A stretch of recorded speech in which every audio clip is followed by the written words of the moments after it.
नमस्कार. आजच्या स्वर्गीय नाना पालकर स्मृती समिती पुणे या व्याख्यानमालेच्या कार्यक्रमामध्ये आपलं सर्वांचं मनपूर्वक सहर्ष स्वागत.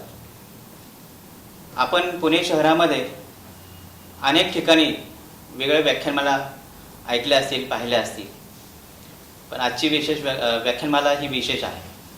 पूर्व भागामध्ये अशा प्रकारची व्याख्यानमालाची परंपरा आम्ही तरी ऐकली नव्हती, पण अनेक वर्षांपासून ही इच्छा होती की इथल्या सर्व वर्गाला किंवा पुणे शहराला वेगवेगळ्या प्रकारच्या वक्त्यांचे विविध बौद्धिक वेगळे विचार ऐकायला मिळावेत, म्हणून आज या व्याख्यानमालेचं आयोजन आपण केलेलं आहे.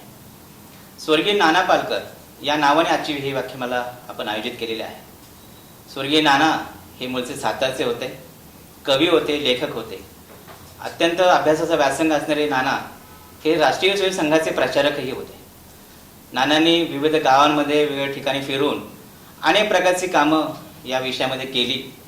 अनेक गीतं ही नानांनी लिहिली. आज संघाच्या अनेक बौद्धिकामध्ये अनेक शाखांवरती नानांचीच गीतं आपण गातो. नाना हे तरुणांसाठी प्रेरणादायी होते, स्फूर्तिदायी होते. केवळ संघाच्या रचनेमध्येच नाही तर आकाशवाणीमध्ये सुद्धा विविध स्पर्धा जेव्हा झाल्या त्या प्रथम स्पर्धेमध्ये तरुणांना स्फूर्तिदायक असं त्यांचं भाषण, त्यांचं बोलणं, वक्तव्य होतं आणि त्यांना त्याच्यामध्ये प्रथम क्रमांक मिळाला होता. असे नानांच्या नावाने ही आजची व्याख्यानमाला आपण आज सुरू करत आहोत. विविध प्रकारचे वक्ते, अत्यंत मान्यवर, अत्यंत अभ्यासू वक्ते आज या कार्यक्रमाला आपल्याला लाभणार आहे. आजची ही सुरुवात अत्यंत अभ्यासू इतिहासाचे तज्ज्ञ आपल्या सोबत असणार आहे. त्यांचा परिचय करून आपण देऊच. त्यापूर्वी आज या कार्याची सुरुवात भारतमातेचे पूजनाने आपण करणार आहोत. मी आजच्या मान्यवरांना विनंती करतो की त्यांनी भारतमातेचं पूजन करावं आणि मग पुढे आपण पुढचं कार्य करणार आहोत. फुलं.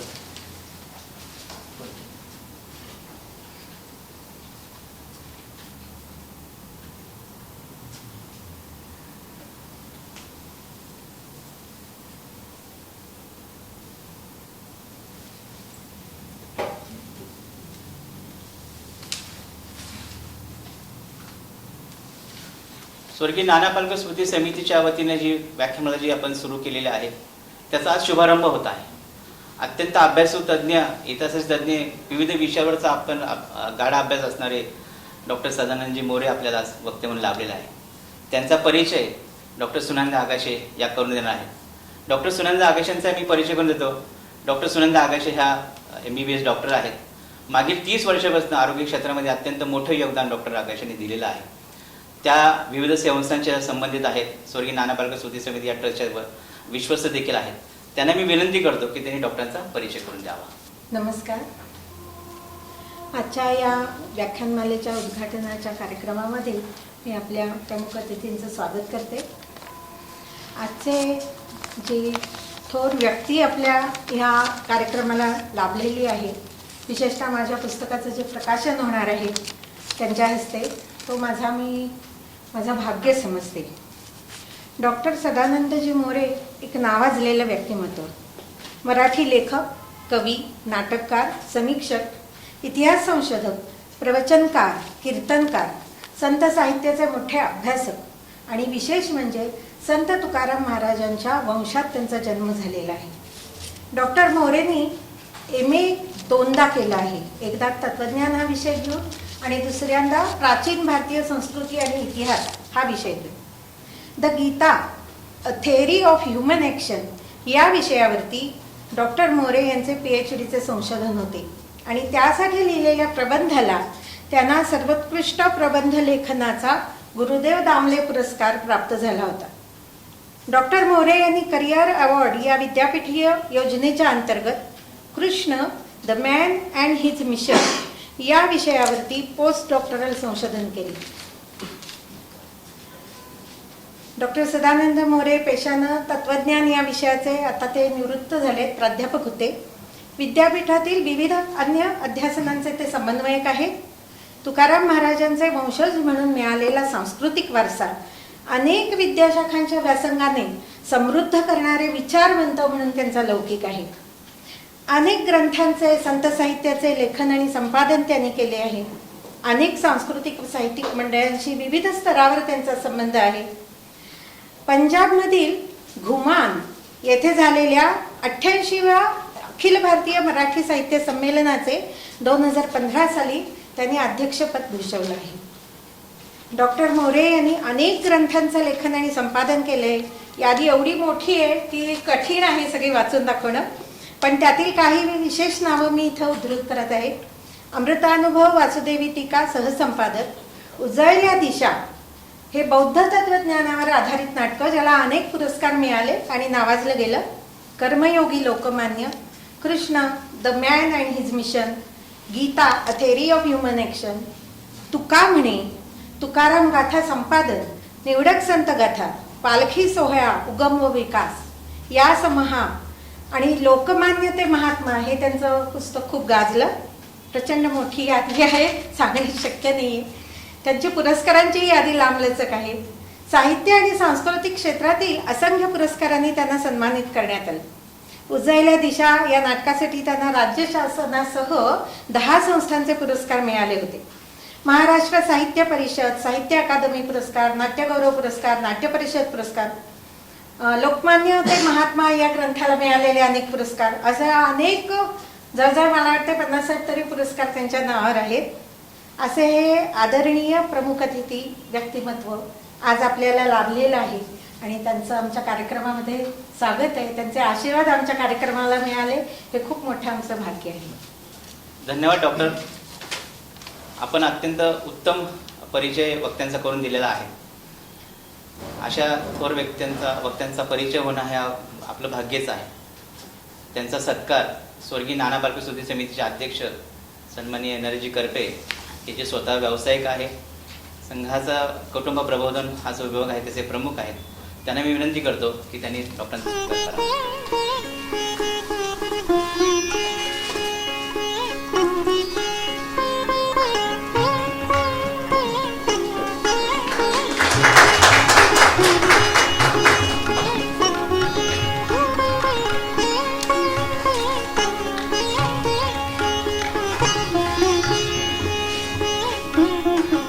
धन्यवाद नरेशजी.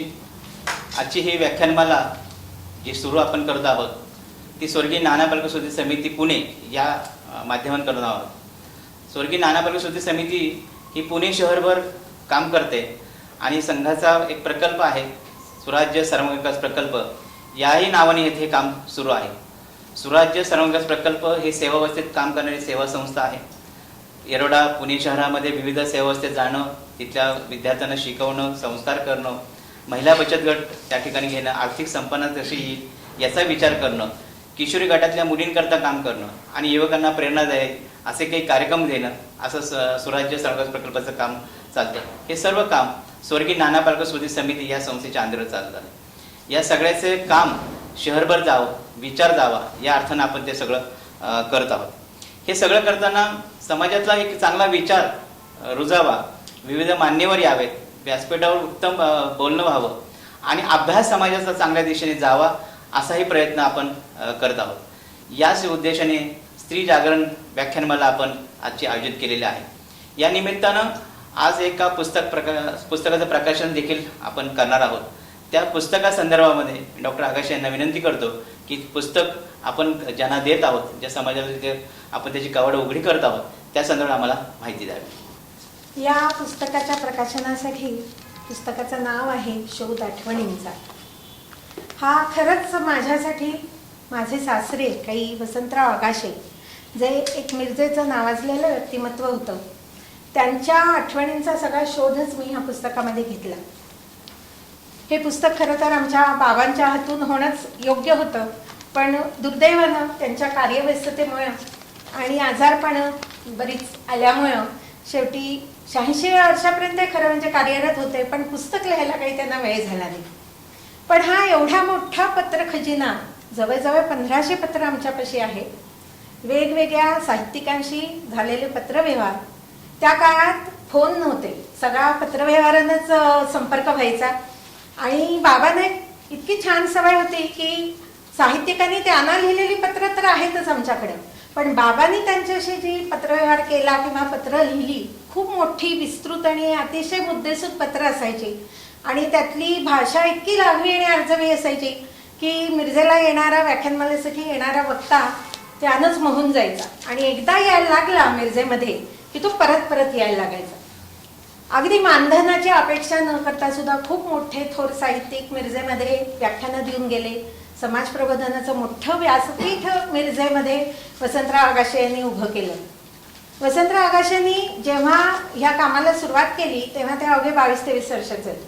1947 साली मिरज विद्यार्थी संघ ही जी मिरजेमधली संस्था आहे, ज्या संस्थेची स्थापना वसंतरावांचे आजोबा गणेश कृष्ण आगाशे हे त्या काळामध्ये मिरज संस्थांचे दिवाण होते आणि प्रसिद्ध इतिहास संशोधक वासुदेव शास्त्री खरे या दोघांच्या पुढाकारानं झाली. आणि वसंत व्याख्यानमालेला पुण्यातल्या वसंत व्याख्यानमालेच्या खालोखाल मिरजेची वसंत व्याख्यानमाला असा तिचा लौकिक होता आणि 1919 सालापासून सुरुवात झाली. 100 वर्ष या परंपरेला आता पूर्ण झाली आहेत आणि अतिशय यशस्वीपणे समाज प्रबोधनाचं काम या व्यासपीठावरून होत आहे. बाबांनी अनेक साहित्यिकांशी अगदी वयाच्या 86 वर्षी बाबा आमचे गेले कॅन्सरसारख्या दुर्धर आजारानं, पण शेवटपर्यंत इतका लोभ होता अनेक साहित्यिकांशी की त्यांचा पत्रव्यवहार सगळा जवळजवळ 100 वर्षाचा सांस्कृतिक इतिहासच त्यातनं उलगडलाय असं मला वाटतं. मी खरं म्हणजे वैद्यकीय प्रॅक्टिशनर आहे व्यवसायानं, माझा साहित्याशी असा डायरेक्ट काही संबंध नाही, त्यामुळे मी लहान तोंडी मोठा घास घेतला असं म्हटलं तरी चालेल. पण माझ्या कृतीप्रमाणे बुद्धीप्रमाणे बाबांनी जे काही लिहून ठेवलेल्या आठवणी होत्या, त्यांची ध्वनिमुद्रित झालेली व्याख्यानं होती, त्यातनं संकलन करून हे पुस्तक तयार केले. माझ्या सासूबाई उषाताई आगाशे या आता 90 वर्षाच्या आहेत. सुदैवानं त्यांची स्मरणशक्ती एकदम तल्लख आहे आणि त्यांना हे पुस्तक व्हावं असं खूप वाटत होतं. 8 वर्ष झाली बाबांना जाऊन, पण मी मग शेवटी म्हटलं आपणच हे घेऊया, कारण इतकं आत्मीयतेनं घरातलंच कुणीतरी ते काम करणं आवश्यक होतं आणि हे काम पूर्ण केलं. 2 वर्ष मी जवळजवळ त्याच्यावरती काम करत होते आणि ही सारी पत्र वाचताना मानवी स्वभावाचे अनेक कंगोरे उलगडत गेले. बाबा नेहमी म्हणायचे की साहित्यिकांची ओळख करून घ्यायची असेल तर त्यांच्या साहित्यातून नाही, कारण साहित्यात वास्तव आणि सत्य याचं मिश्रण असतं. प्रत्यक्षात त्यांच्या पत्रातून आणि दैनंदिनीतूनच त्यांचं व्यक्तिमत्वाचं दर्शन होतं आणि हे अगदी खरं आहे. हा अभ्यास करताना मला पटलं. हे सगळं मी फक्त पुढ्यात ठेवण्याचं काम केलंय, माझं त्याच्यात काही श्रेय नाही. असं सगळं बाबांनीच करून ठेवलेलं आहे आणि माझ्या सासूबाईंनी त्यांना अतिशय उत्तम कायम साथ दिलेली आहे. संत ज्ञानेश्वरांच्या शब्दात मी सांगते, हे सारस्वताचे गोड तुम्हीची लाविलेचे झाड. ज्ञानेश्वर महाराज पुढे म्हणतात, माझी कुवत नाही आहे ती एवढी, पण ते म्हणतात की तरी आता अवधाना मृते वाढ सिंपोनी कीजे. हा जो काही समाज प्रबोधनाचा वृक्ष लावलाय सारस्वताचा, गोड फळं याची वेळ झाली आहे त्याला, आणि मराठी भाषा समृद्ध व्हायला हवी असेल, हे समाज प्रबोधनाचं कार्य असंच पुढे चालायला हवं असेल तर आपणच सगळ्यांनी मिळून खारीचा वाटा उचलून पाणी थोडं थोडं जरी शिंपडलं तरी हा वृक्ष कायमचा सदाहरित बहरलेला राहील असं मला वाटते. एवढं बोलून मी माझं मनोगत संपवते. धन्यवाद. मी डॉक्टर सदानंदजी मोरे यांना विनंती करेन की आजच्या पुस्तकाचं प्रकाशन त्यांच्या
आपल्या सर्व मान्यवरांचं मनपूर्वक आभार. आपण आत्ताच असं सुंदर पुस्तकाचं प्रकाशन पूर्ण केलेलं आहे. आजपासून स्वर्गीय नाना पालकर स्मृती समिती पुणे याच्या वतीनं पुढील 9 दिवस विविध प्रकारचे व्याख्यानं आज आपण सुरू करत आहोत. त्याचा शुभारंभ आज या ठिकाणी झालेला आहे. अत्यंत अभ्यासू व्यक्तिमत्व डॉक्टर सदानंदजी मोरे आज या व्याख्यानाला आपल्याला लाभलेलं आहे. ही विविध प्रकारची व्याख्यानमाला जी महाराष्ट्रभर चालत असते त्याचा एक परंपरा आहे. याविषयीची एक माहिती, याविषयीचा अभ्यास, याविषयीची सर्व व्याख्यानं जी झाली ती समाज प्रबोधनासाठी झालेली आहे. याच्याविषयीची माहिती, अभ्यास हा जो आहे याविषयी माहिती किंवा व्याख्यान आज डॉक्टर सदानंदजी मोरे आपल्याला देणार आहेत. मी त्यांना विनंती करतो की त्यांनी आजचा विषय मांडावा. नमस्कार. या ठिकाणी उपस्थित असलेल्या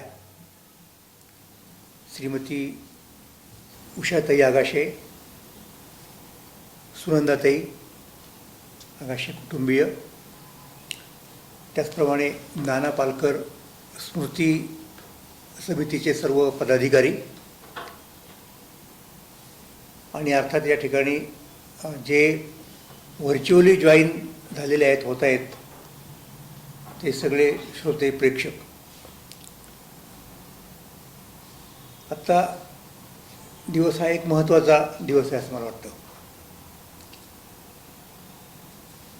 कारण गेले कित्येक वर्ष पुण्यामध्ये कार्यरत असणारी नाना पालकर स्मृती समिती जी व्याख्यानमाला नवरात्राच्या निमित्ताने आयोजित करते ती सुरू होते. आणि त्या व्याख्यानमालेला जोडून किंवा व्याख्यानमालेच्या आधी म्हटलं तरी चालेल, एका महत्त्वाच्या पुस्तकाचं प्रकाशन त्यांनी करायचं ठरवलं. आणि ते पुस्तक म्हणजे शोध आठवणींचा, मिरजेचे प्रसिद्ध अभ्यासक आणि कार्यकर्ते वसंतराव आगाशे यांचा पत्रसंग्रह.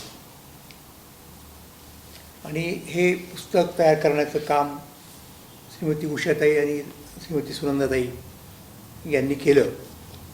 त्या पुस्तकाचं प्रकाशन झालं असं मी औपचारिकपणे जाहीर करतो.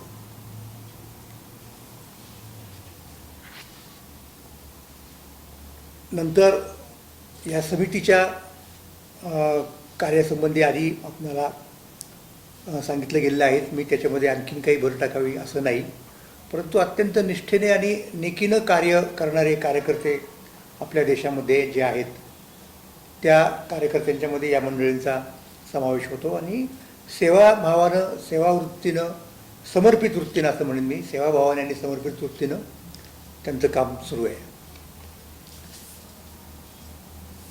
आता स्वतः वसंतरावांचा आणि माझा खूप चांगला संबंध होता. म्हणजे मिरजेमध्ये विद्यार्थी संघाच्या वतीनं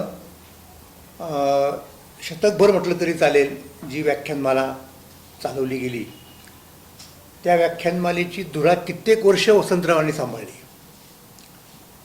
आणि त्यामुळं महाराष्ट्रातल्या ज्यांचा म्हणून वक्तृत्वाशी संबंध येतो वेगवेगळ्या नात्यांनी, म्हणजे व्याख्यानमालाचे कोणी संचालक असतील, कोणी व्याख्याते असतील, ते सगळे वसंतरावांना ओळखायचे आणि वसंतराव त्यांना ओळखायचे. अतिशय निरलसपणे स्वतः कष्ट घेऊन अशा प्रकारची व्याख्यानमाला मिरजेमध्ये चालवली की जी व्याख्यानमाला महाराष्ट्राच्या सांस्कृतिक अंगाचा एक भाग होऊन बसली. जशी पुण्याची वसंत व्याख्यानमाला आपण म्हणतो त्याप्रमाणे तिकडे मिरजेची ही व्याख्यानमाला, हिचं नाव लोक घेतातच. आणि कुठल्याही महाराष्ट्रातल्या वक्त्याला आपण जोपर्यंत मिरजेला जाऊन व्याख्यान देत नाही तोपर्यंत आपण खऱ्या अर्थाने व्याख्याते झालो असं वाटत नाही. त्याला अर्थात माझाही अपवाद नव्हता. मी अनेक वेळेला मिरजेला गेलो, अनेक विषयांच्यावरती व्याख्यानं दिली. त्यावेळेला वसंतरावाशी मनमुराद आमचं बोलणं झालं, चर्चा झाली. इतिहासाचे पदर अनेक उलगडता आले त्यांच्या सहवासातनं. त्यामुळं ते एक प्रकारे ज्ञानकोशच होते, विशेषतः इतिहासकोश होते असं म्हटलं तरी त्याच्यामध्ये कुठल्याही प्रकारची अतिशयोक्ती होणार नाही. आणि हे सगळं कुठल्या माध्यमातून आलं तर हे सगळं या व्याख्यानमालेच्या माध्यमातून आलं.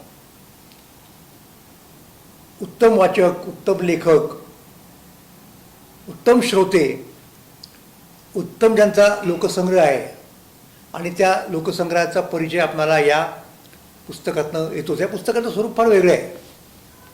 म्हणजे त्याच वेळेला वसंतरावांना एका महाराष्ट्रातल्या प्रकाशकांनी असं म्हटलं होतं की विश्रब्द शारदा ही जे पुस्तक प्रसिद्ध हरिभाऊ मोठ्यांनी काही खंडात प्रकाशित केलं की त्यावेळेच्या महाराष्ट्रातल्या वेगवेगळ्या क्षेत्रामध्ये कार्यरत असणाऱ्या कर्तबगार माणसांनी केलेला पत्रव्यवहार, की ज्या पत्रव्यवहारातनं त्या लोकांच्या कामाची तर ओळख होतेच, परंतु महाराष्ट्रातल्या इतिहासाची ओळख होते, महाराष्ट्राच्या सांस्कृतिक जडणघडणीची ओळख होते. तर तशाच प्रकारे वसंतरावांना आलेली किंवा वसंतरावांनी इतरांना लिहिलेली जी पत्रं आहेत ती एक प्रकारची महाराष्ट्राची विश्रब्द शारदाच आहे असं म्हणायला हरकत नाही, असं मला वाटतं आमचे मित्र माजगावकर ते त्यांना म्हटले होते. आणि ते खरं आहे. पण त्यांच्या हयातीमध्ये तो योग नाही आला, परंतु त्यांच्या पश्चात त्यांच्या कुटुंबियांनी हा योग आणलेला आहे.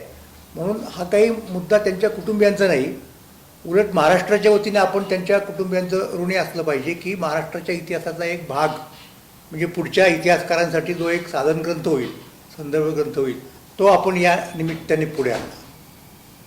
तर ही मला या दृष्टिकोनातून आजचा दिवस मला महत्त्वाचा वाटतो आणि त्या पुस्तकाचं प्रकाशन करण्याची संधी मला मिळाली म्हणून मी स्वतःला भाग्यवान समजतो. आता जेव्हा आपण या व्याख्यानमालेच्या संदर्भात बोलतो तेव्हा आपल्याला काय चित्र दिसतं? वक्तृत्व, व्याख्यान यांचा जर विचार केला आणि विशेषतः मिरजेचा विचार केला समजा, आपण त्याच्या मागे जाऊ नंतर, पण सुरुवात करताना आपण इथूनच करूयात ना की गणेश कृष्ण आगाशे हे महाराष्ट्रामध्ये एक कर्तबगार पुरुष, जे एका साहित्य संमेलनाचे सुद्धा अध्यक्ष झाले होते. म्हणजे त्या दृष्टिकोनातून पाहिलं तर माझी त्यांची ती पण लिंक आहे, कारण मी एका साहित्य संमेलनाचा अध्यक्ष झालो नंतर. आणि दुसरी लिंक म्हणजे त्यांनी ज्ञानेश्वरीचा अभ्यास करून ज्ञानेश्वरीवरती ग्रंथ लिहिला, की जो ग्रंथ विद्वानांच्या मध्ये, विशेषतः त्या ग्रंथामध्ये त्यांनी जो उपसंहार लिहिला ज्ञानेश्वरीचा, त्याची अनेकांनी प्रशंसा केलेली आहे. म्हणजे अगदी नचिम केळकर, नरसिंह चिंतामण केळकर यांनीसुद्धा अगदी मुक्तकंठानं प्रशंसा त्या ग्रंथाची केलेली आहे. म्हणजे एक अभ्यासक, एक साहित्यिक, या नात्यानं एक कर्तबगार पुरुष, मिरजेसारखं एक महत्त्वाचं संस्थान ज्यांनी दिवाण या नात्यानं, कारभारी या नात्यानं सांभाळलं, म्हणून त्यांचं एक विशिष्ट स्थानसुद्धा आहे महाराष्ट्राच्या इतिहासामध्ये.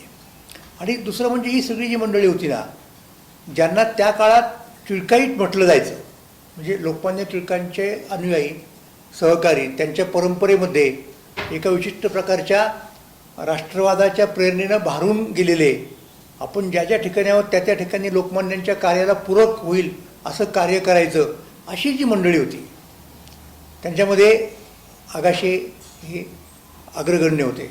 गणेश कृष्ण आगाशे ही मला आपणाला या निमित्ताने सांगायचं आहे.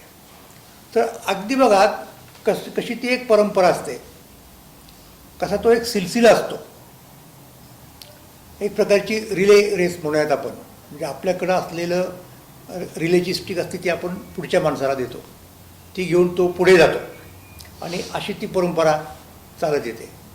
1919 साली जेव्हा गणेश कृष्ण आगाशे या मिरजेच्या व्याख्यानमालेचे सूत्रधार होते, अधुर्वी होते, तेव्हा त्यांनी त्यावेळेला तरुण असणाऱ्या पुण्यामधल्या एका व्याख्यात्याला मिरजेला बोलवलं आणि त्या व्याख्यात्याचं नाव, की जो नंतर कादंबरीकार म्हणून गाजला, नासी फडके. त्यावेळेला ते गाजलेले वगैरे नव्हते, तरुण होते, प्राध्यापक होते आणि त्यांना सामाजिक कार्याची आवड होती. मुख्य म्हणजे मला आश्चर्य वाटलं की बऱ्याच लोकांना माहिती नसतं, 1921 साली 20 साली जेव्हा गांधीजींनी असहकारितेचं आंदोलन सुरू केलं आणि लोकांना आवाहन केलं, काय आवाहन केलं की कोर्टाच्या वरती बहिष्कार टाकायचा वकिलांनी, शाळा कॉलेजांच्यावरती विद्यार्थ्यांनी बहिष्कार टाकायचा आणि शिक्षकांनी सुद्धा राजीनामे द्यायचे, ब्रिटिशांच्या मुळे ज्या शाळा चालत आल्या आहेत, कॉलेजेस चालत आले आहेत. तर त्यावेळेला सर परशुराम भाऊ महाविद्यालयामध्ये नासी फडके हे प्राध्यापक होते आणि पुण्यामध्ये ज्यांनी पहिल्यांदा राजीनामा दिला शिक्षण संस्थांमधनं, कॉलेजमधनं, त्यामध्ये एक घारपुरे आणि दुसरे फडके हे दोघंजण. आणि त्यामुळं तरुणांच्या मध्ये त्यांची प्रचंड क्रेज आली. असे ते त्या काळामध्ये गाजलेले तरुण दारूबंदीच्या विरुद्ध म्हणजे दारूबंदीचा प्रचार करायचे, दारूच्या विरुद्ध मोहिमेमध्ये सामील होते, असे एक कर्तबगार आणि ज्यांच्याबद्दल खूप लोकांना अपेक्षा होत्या.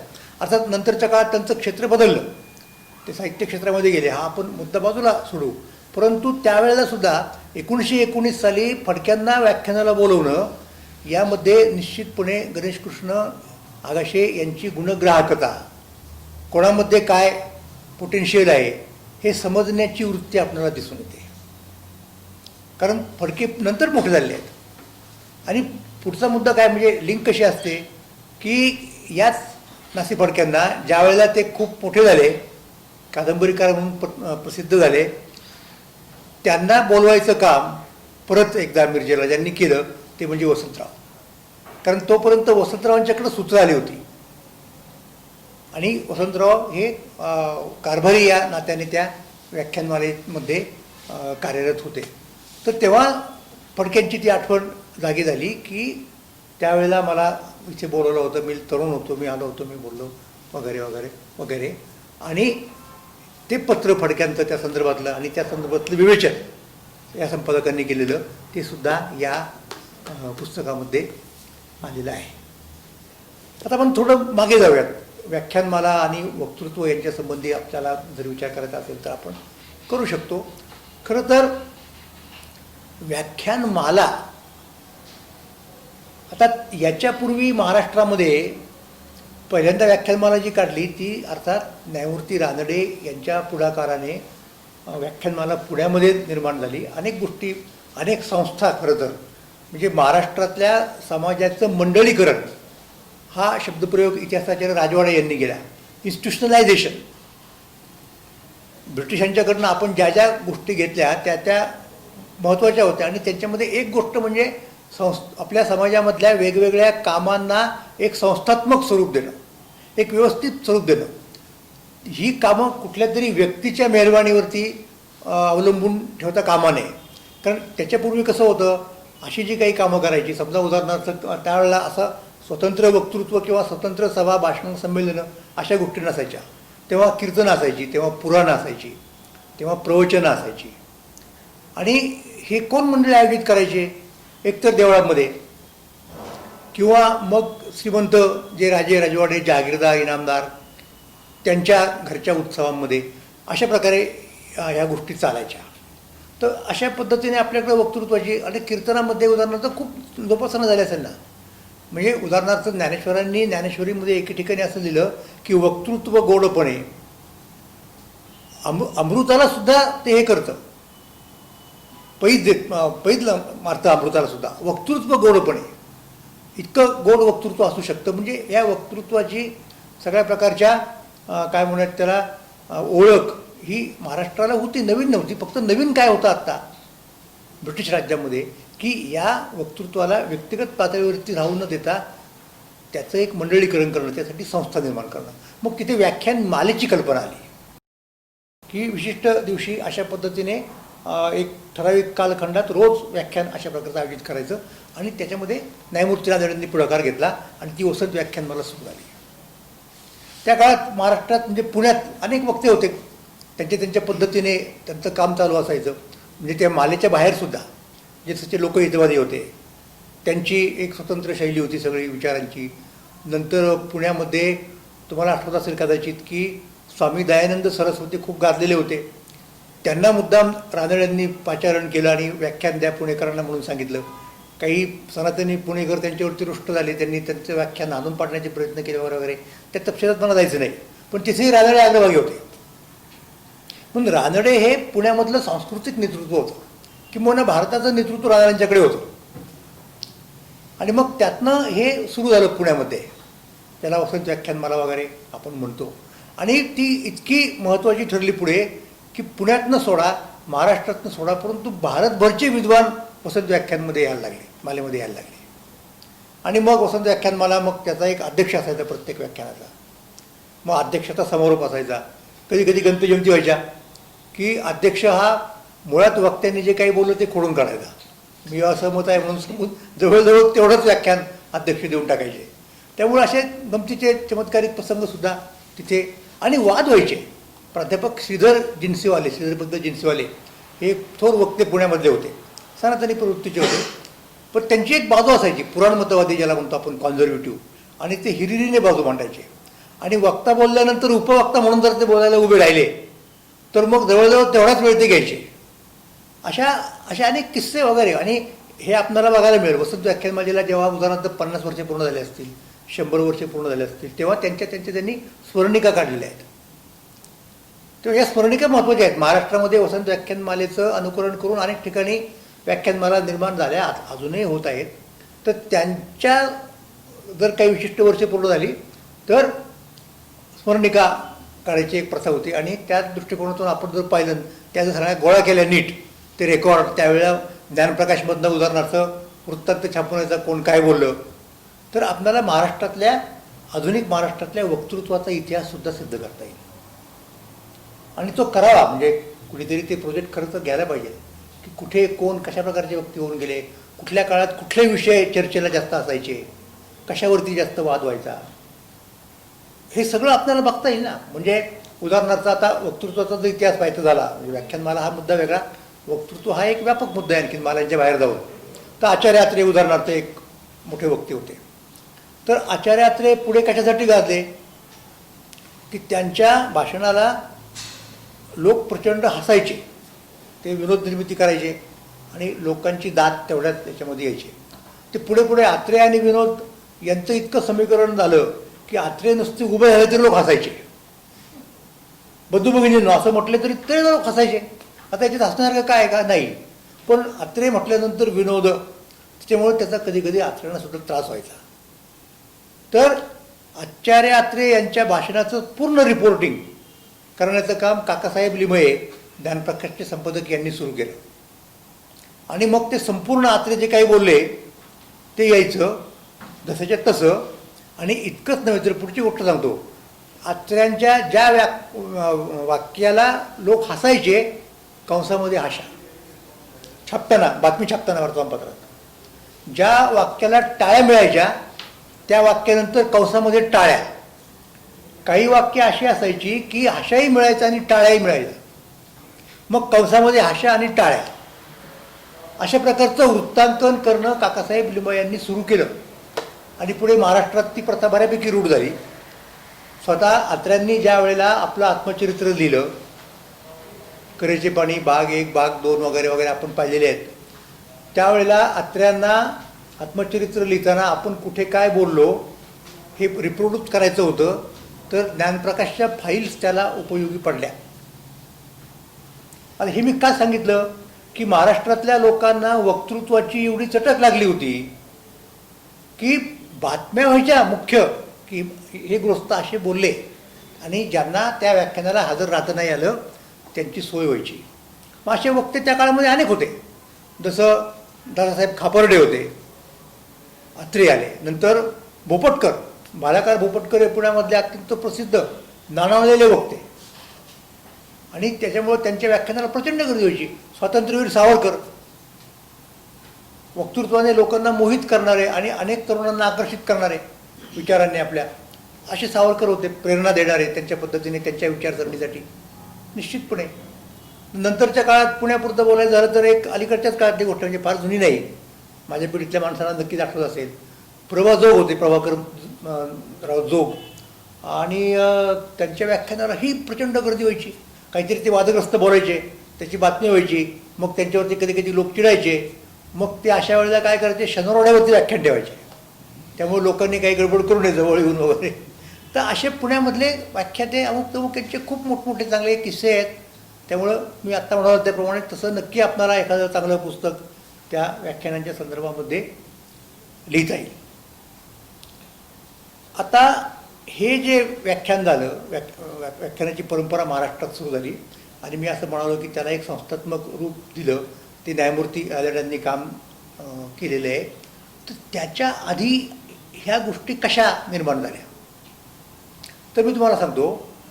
1818 साली ब्रिटिशांनी पेशवाई बुडवली, मराठ्यांचं राज्य ताब्यात घेतलं, आणि त्यामुळे हळूहळू त्यांच्या संस्कृतीचा, त्यांच्या प्रचारमाध्यमांचा प्रादुर्भाव महाराष्ट्रामध्ये झाला. म्हणजे वर्तमानपत्र, आपल्याकडे वर्तमानपत्र नव्हतं, त्यांचं पाहून लोक वर्तमानपत्र सुरू करायला लागले. बाळशास्त्री जांभेकरांनी पहिल्यांदा दर्पण नावाचं पत्र सुरू केलं हे आपण सगळे जाणतो. पुण्यामध्ये ते ज्ञानप्रकाश. मग काय व्हायला लागलं माहिती आहे का, की ख्रिश्चन धर्माचा प्रसार करण्यासाठी ही परदेशातनं आलेली मंडळी, मिशनरी मंडळी, ती काय करायची, ती काही कीर्तन बिर्तन करत नव्हती, प्रवचनं करत नव्हती, पुराण सांगायचा प्रश्न नाही. मग ती बोलणार कुठे, त्यांचं व्यासपीठ कोणतं? ते चर्चमध्ये समजा उपदेशक ते होते, तिथे प्रवचन त्यांचं असणार, प्रार्थना प्रत्येक रविवारी वगैरे. पण सगळे लोक काय येणार नाहीत, जे ख्रिश्चन झालेले आहेत तेच येणार तिथं ना. मग त्यांनी काय युक्ती करायला सुरुवात केली माहिती का, ते रस्त्यावरती यायचे, ते बाजारात जायचे, ते हिंदू धर्मियांच्या यात्रा जिथे असतील तिथे जायचे, चौकात उभं राहायचे आणि लोकांना गोळा करायचे. या म्हणायचे. लोक पहिल्यांदा उत्सुकतेने, पहिल्यांदा एक गंमत पाहायला मिळते, परत तमाशा आहे म्हणून पाहायला यायचे आणि मग तिथे ते ख्रिश्चन धर्माचा प्रचार करायला लागायचे त्या व्याख्यानांच्या माध्यमातून. हिंदू धर्मातल्या उणिवा सांगायला लागायचे. मग हळूहळू इथल्या लोकांच्या लक्षात आलं की जर यांना उत्तर द्यायचं असेल तर आपल्यालाही त्याच पद्धतीचा उपयोग करायला पाहिजे. म्हणून अशा प्रकारे चौकाचौकातनं, बाजारातनं, रस्त्यावरनं व्याख्यान देणारी मंडळी पुढे यायला लागली. विष्णुबुवा ब्रह्मचारी हे अशा प्रकारचे वक्ते होते. मुंबईमध्ये चौपाटीवरती ते उभे राहायचे आणि ख्रिश्चन धर्मातल्या उपदेशकांच्या व्याख्यानांचं ते खंडन करायचे.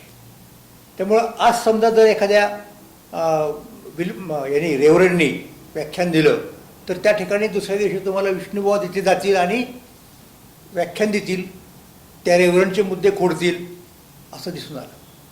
म्हणजे वर्तमानपत्र सुरू झाली एका बाजूला, दुसऱ्या बाजूला अशा पद्धतीने सार्वजनिक व्याख्यानांची एक प्रक्रिया महाराष्ट्रामध्ये सुरू झाली. आणि मग वर्तमानपत्राच्या माध्यमातून लोक सुशिक्षित व्हायला लागले, त्यांना सद्यकालीन परिस्थिती कळायला लागली. मग सगळ्यात महत्त्वाची घटना कोणती या प्रक्रियेमध्ये, तर ती म्हणजे विष्णुशास्त्री चिपळूणकर यांनी निबंधमाला सुरू केली. आणि महाराष्ट्रातल्या लोकांना दर महिन्याला एक वेगळ्या प्रकारचं काहीतरी खाद्य म्हणूयात, की ज्या खाद्यातून त्यांनी स्वदेश, स्वभाषा आणि स्वधर्म ही त्रिसूत्री घेऊन एक जागरण सुरू केलं. त्याच्यापूर्वी लोकहितवादी गोपाळ हरी देशमुख यांनी शतपत्र लिहून इथल्या समाजव्यवस्थेवरती, इथल्या पारंपरिक पुराणमतवादी संस्कृतीवरती टीकेचे प्रहार सुरू केले होते. त्याच दरम्यान महात्मा फुले पुढे आले, त्यांनी पण एक समाज स्थापन केला आणि त्यांच्या पद्धतीने ते या प्रकारच्या जातीय वादाच्या विरोधामध्ये बोलायला लागले. तर ही सगळी प्रक्रिया सुरू आहे या काळामध्ये. रानड्यांचं नेतृत्व पुढे येते हळूहळू सांस्कृतिक क्षेत्रामध्ये सुद्धा. पण मुद्दा सांगण्याचा या ठिकाणी काय आहे की चिपळूणकरांनी निबंधमालेतनं जे अनेक लेख लिहिले त्याच्यामधला एक महत्त्वाचा लेख म्हणजे वक्तृत्व. अनेक लोक चिपळूणकरांचा लेख वाचून आपण वक्ता व्हावं त्यांना असं वाटायला लागलं. मग ग्रीक काळामध्ये कोण वक्ता होता, डेमोस्थेनीस असेल, किंवा इथे कोण इंग्लंडच्या पार्लमेंटमध्ये चांगले वक्ते कोण असतील. मग आपल्याकडे वक्तृत्वाची परंपरा कशी होती की तुकाराम महाराज कीर्तन करायचे आणि ते कीर्तन ऐकायला शिवाजी महाराज पुण्यावरून देहूला जायचे. ह्या सगळ्या गोष्टी, किंवा त्या काळात गाजलेले कीर्तनकार एक भाऊसाहेब काटकर, ही सगळी नावं तुम्हाला चिपळूणकरांच्या त्या वक्तृत्वावरच्या निबंधामध्ये दिसून येतील. म्हणून हे एक काहीतरी एका नवीन युगामध्येच आपण प्रवेश करतोय हे लक्षात घ्या. मग शाळेतल्या विद्यार्थ्यांना वक्तृत्वासाठी प्रोत्साहित करायचं ही प्रक्रिया सुरू झाली. त्यांच्यापुढे वक्तृत्वाचे काहीतरी एक आदर्श असले पाहिजेत आणि ते लोक वेगवेगळ्या शैली घेऊन पुढे यायला लागले. त्याचं वैशिष्ट्य काय तुम्हाला सांगतो, वेगवेगळ्या प्रकारची शैली. आता टिळक हे, ज्याला आपण अलंकारिक पद्धतीने बोलणारे असे वक्ते नव्हते, गांधीजी तसे वक्ते नव्हते, परंतु त्यांच्या वक्तृत्वाचा लोकांच्यावरती प्रभाव पडायचा कारण ते मनापासून बोलायचे. त्यामुळे लोक त्यांना प्रतिसाद द्यायचे कुठल्याही प्रकारचे अलंकार नसताना सुद्धा. टिळक व्यवहारातल्या गोष्टी सांगायचे लोकांना आणि असे लोक बघत राहायचे, ऐकत राहायचे, कानात प्राण आणून ऐकत राहायचे. पण तरी देखील वक्तृत्व म्हणून एक गोष्ट असती याचं भान ठेवून काही लोक बोलायचे. त्यामधले महत्त्वाचे त्या काळात म्हणजे शिवरामपंत परांजपे. त्यांनी काळ नावाचं वर्तमानपत्र चालवलं होतं. त्यांचं लिखाण आणि वक्तृत्व दोन्हीही होती एकाच वेळेला चालू. आणि सावरकरांच्यावरती जर कोणाचा प्रभाव जास्तीत जास्त असेल तर तो शिवरामपंत परांजपेंचा आहे. त्याची भाषा त्यांनी विकसित केलेली आहे. संस्कृत प्रचूर, परंतु वक्रोक्ती, व्याजोक्ती, अप्रत्यक्षपणे बोलणं, ही जी एक वक्तृत्वातली वेगळीच कला आहे. कारण त्यात आणखीन एक कारण कसं होतं की त्यावेळेला ब्रिटिशांनी इथल्या वर्तमानपत्रवाल्यांच्यावरती, वक्तृत्ववाल्यांच्यावरती बंधनं घातली होती. जर काही वाईट बोललात, त्याच्यातनं सरकारच्या विरोधामध्ये कृती करायला प्रेरणा जर मिळत असेल तर सरकार कारवाई करायचं, वर्तमानपत्रवाला दंड करायचं, जामीन मागायचं, शिक्षा येतं. लोकमान्य टिळकांसारख्या माणसांना सुद्धा 8-8 वर्षांची शिक्षा झाली आहे, 6-6 वर्षांची शिक्षा झाली आहे. ती का? म्हणून ते असं बोलतात, असं लिहितात म्हणून. मग अशा वेळेला सरळ न बोलता अप्रत्यक्षपणे, म्हणजे लेकी बोले आणि सुने लागे असं आपल्याकडं पूर्वी म्हटलं जायचं, तशा प्रकारचं वक्तृत्व हे शिवरामपंत परांजपेंनी विकसित केलं. आणि सावरकरांच्या वक्तृत्वावरती परांजपेंच्या वक्तृत्वाच्या शैलीचा फार प्रभाव होता. म्हणजे जसे टिळकांना मानायचे ते, तसंच म्हणजे सावरकर, तसंच ते परांजपेंना मानायचे. त्यामुळे त्यांनी त्यांचा एक ग्रंथ सुरुवातीच्या काळातला ह्या दोघांनाही अर्पण केलेला आहे. आणि अर्पण करताना लोकमान्य टिळक आणि लोकमान्य परांजपे असा शब्द प्रयोग केलेला आहे. एवढा प्रभाव शिवरामपंतांचा होता त्या काळामध्ये. तर हे वक्तृत्व आपल्याकडं अशा पद्धतीने विकसित झालं. आणि लोकांना आता असं वाटायला लागलं, बरं का, हे तुम्हाला गमतीने सांगतो सहज सहज, काय वाटायला लागलं की अरे वक्तृत्व एक शास्त्र आहे. कसं बोलायचं, काय विषय मांडायचा, कशा पद्धतीने मांडायचा. कारण वक्ता तो वक्ता नव्हे, श्रोती नव्हे, हे ज्ञानेश्वरांनी सांगून ठेवले आहे. श्रोत्यांची दखल घेतली पाहिजे. आपण कोणाला तरी ॲड्रेस करतोय, ज्यांना आपण बोलतोय त्यांचा नेमका दर्जा काय आहे, त्यांची काय अपेक्षा आहे, ह्या सगळ्या गोष्टी वक्त्याला ध्यानात घ्याव्या लागतात. कसं उभं राहावं, सगळं. मग याच्यावरती काहीतरी पुस्तकच लिहिलं पाहिजे, अशी कल्पना कुणाच्या डोक्यात आली असेल? अशी कल्पना केशव सीताराम ठाकरे, जे पुढे प्रबोधनकार ठाकरे म्हणून प्रख्यात झाले, ज्यांचे चिरंजीव बाळासाहेब ठाकरे, तर त्यांना असं वाटलं की आपण एक पुस्तक लिहावं. म्हणून त्यांनी वक्तृत्वावरती एक पुस्तक तयार केलं. आणि त्या पुस्तकाची छपाई चालली होती चित्रशाळेमध्ये. पुण्यामध्ये सदाशिव पेठे चित्रशाळेचा प्रेस आहे, आता नाही, पूर्वी होता, मोठा प्रेस होता, वासुकाका जोशींचा. तर तिथे छपाईचं काम चाललं. आता गंमत कशी झाली, त्याच वेळेला तुम्हाला कल्पना आहे की लोकमान्य टिळकांना ब्रिटिश सरकारने 6 वर्षांची शिक्षा दिली आणि मंडालेला पाठवलं. आणि मंडालेमध्ये लोकमान्य टिळकांनी गीता रहस्य नावाचा ग्रंथ लिहिला. त्या 6 वर्षाचा अतिशय चांगला उपयोग त्यांनी केला. तो ग्रंथ त्यांनी पेन्सिलने लिहून काढला, कारण तुरुंगात शाई वगैरे वापरायला आणि पेन किंवा लेखणी वापरायला बंदी असायची. मग ती प्रत इकडे आली. त्या तपशिलात मी जात नाही.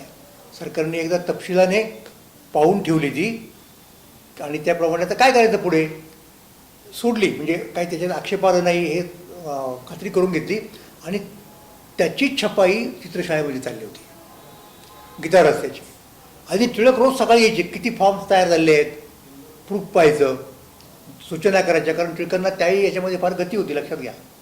आणि नेमक्या त्याच वेळेला प्रबोधनकार ठाकरे, तेव्हा ते प्रबोधनकार नव्हते, यांच्या वक्तृत्वशास्त्रावरच्या पुस्तकाची छपाई चालू होती. दोघांचे, ते पण यायचे, त्यांचं तर पहिलंच पुस्तक होतं, तरुण होते, आणि दोघं एकत्र आले आणि नमस्कार केला एक आता. म्हणजे ठाकरे टिळकांना ओळखत होते, टिळकांना सगळा भारत ओळखायचा, टिळक काही ठाकरेंना ओळखायचं कारण नव्हतं. मग टिळकांनी पाहिलं की अरे हा तरुण मुलगा आहे, कशासाठी इथे येतो, तर कळलं की हे पुस्तक आहे वक्तृत्वावरती. मग टिळकांनी आस्थेने चौकशी केली ठाकरेंची, विचारलं आपण कोण आहात, काय आहात. तर त्यावेळेला या ज्ञानाच्या क्षेत्रामध्ये पुढे असणारी जी मंडळी होती, टिळकांनी स्वाभाविकपणे प्रश्न विचारला, आपण ठाकरे म्हणजे देशाचं की कोक नसतं. तर ठाकरे म्हणाले मी काय असतं आहे. ते दोघेही ते देशस्थही नव्हते आणि कोकणस्थही नव्हते, ते चांद्रसेनी काय असतं प्रभू. त्यावेळेला मग टिळक म्हणाले की अहो, कायस्थांनी ज्याप्रमाणे एकेकाळी तलवार गाजवली त्याप्रमाणे लेखणी गाजवलेली आहे. मग टिळकांच्यामध्ये हा एक उमदेपणा होता. जर कोणामध्ये काही गुण असेल तर तो मान्य करायचा, त्याला प्रोत्साहन द्यायचं. आणि टिळकांनी त्यांना निश्चितपणे प्रोत्साहन दिलं त्या काळामध्ये. ही गोष्ट स्वतः ठाकरे यांनी आपल्या आत्मचरित्रामध्ये नमूद केलेली आहे. तर असं वक्तृत्वाला संस्थात्मक स्वरूप आलं, वक्तृत्वाला शास्त्राचं स्वरूप आलं. आणि स्वतः ठाकरे हे फार चांगले वक्ते होते. महाराष्ट्रभर ठाकरे फिरले. ठाकरे ब्राह्मणेतर चळवळीचे चांगले खंदे कार्यकर्ते होते. आणि मग महाराष्ट्रामध्ये अशा प्रकारे एकेकाळी वक्तृत्व नावाच्या गोष्टीच्या आधारे खूप मोठं समाजकारण झालं, खूप मोठं राजकारण झालं. ब्रिटिश सरकारच्या विरोधामध्ये ज्या लोकांनी लोकजागृती केली, ज्या वक्त्यांनी, लक्षात घ्या, ते काय कमी महत्त्वाचे होते का? ते वक्तृत्वच करत होते. आणि टिळकांच्या प्रेरणेतनं पुढे रानड्यांच्या वसंत व्याख्यानमालेचा ताबा टिळकांनी घेतला हळूहळू. मग त्यांच्या राष्ट्रीय पक्षातले लोक ज्या ज्या ठिकाणी गेले त्या त्या ठिकाणी त्यांनी अशा प्रकारचे व्याख्यानमाला सुरू केले आहेत महाराष्ट्रावर, हे तुम्हाला दिसून येईल. आणि ते अजूनही चालू आहेत. 100 वर्ष झालेली आहेत काही काही ठिकाणी. त्यातली मिरज ही एक, आणखीनही काही ठिकाणी आहेत की जिथे अनेक वर्ष व्याख्यानमाला अशा प्रकारच्या सुरू झाल्या. आणि त्याची प्रेरणा ही मुळातली अशा पद्धतीने रानडे आणि टिळक ही होती. ही परंपरा चालू ठेवण्याचं काम दक्षिण महाराष्ट्रामध्ये मिरजेमध्ये हे वसंतरावांनी चालू ठेवलं. म्हणून मी वसंतरावच्या बाबतीत असं म्हणेन, एखाद्या माणसाचा इतिहासामध्ये नेमका काय दर्जा आहे, काय त्याचं स्थान आहे, प्लेसमेंट काय आहे. तर मी एक वक्ता म्हणून अनेक ठिकाणी व्याख्यानं दिलेली आहेत, देत असतो. मला त्याच्यामुळे त्या सगळ्या वातावरणाची काय काय अडचणी असतात त्या संयोजकांना त्याची कल्पना असते आहे. आणि त्या परंपरेमध्ये लक्षात घ्या असणारे सलग नातं, की सांगितलं मी की नासी फडक्यांना बोलवलं गणेश कृष्ण आगाशांनी आणि नासी फडक्यांना बोलवलं वसंतरावांनी. वसंतरावांना मी महाराष्ट्रातल्या वक्तृत्वाच्या संस्थात्मक कार्यामधला लास्ट ऑफ दी रोमन्स, शेवटचा रोमन म्हणेन. कारण आता तरुण मंडळी आहेत वेगळ्या ठिकाणी असं नाही, पण ती त्या परंपरेशी साक्षात निगडीत आहेत असं त्यांच्या वयामुळं तरी आपल्याला म्हणता येत नाही. आणि विशेषतः तिची एक कमिटमेंट आहे त्यांच्यामध्ये दिसते आपल्याला. त्या कमिटमेंटच्या आधारे देखील आपण म्हणू शकतो की ते या परंपरेमधले अखेरचे शिलेदार होते. ज्या कोणाला तरुणांना ते काम पुढे चालवायचं आहे त्यांनी वसंतरावांचाच आदर्श आपल्या पुढे ठेवला पाहिजे. कसं, कारण रानडे वगैरे जी मंडळी आहेत, प्रबोधनकार मंडळी, त्याचा होऊन गेली, त्याला खूप वर्ष झाले, त्यांची आपल्याला पुरेशी माहिती नाही. पण वसंतरावांना आपण प्रत्यक्ष पाहिलेलं आहे. आणि इतकंच नव्हे तर वसंतराव कसे होते, त्यांची कार्यपद्धती, त्यांची विचारशैली ही सुद्धा आपल्या पुढे या पुस्तकाच्या माध्यमातून आलेली आहे. म्हणून निश्चितपणे आपण म्हणू शकतो की ज्याला इथून पुढे या क्षेत्रामध्ये संस्थात्मक कार्य करायचं आहे आणि आपल्या संस्कृतीला पुढे न्यायचं आहे त्यांनी वसंतरावांचा आदर्श ठेवावा. या निमित्ताने मी एवढंच सांगू इच्छितो. म्हटलं तर खूप बोलता येण्यासारखं आहे, परंतु तो प्रसंग नाही आजचा. आणि विशेषतः या सगळ्या कोविडच्या परिस्थितीमुळे आपल्या बोलण्यामध्ये सुद्धा व्हर्च्युअली मर्यादा आलेल्या आहेत. म्हणून मी परत एकदा नाना पालकर स्मृती समिती आणि आगाशे कुटुंबीय यांचे मनापासून आभार मानतो आणि थांबतो. धन्यवाद.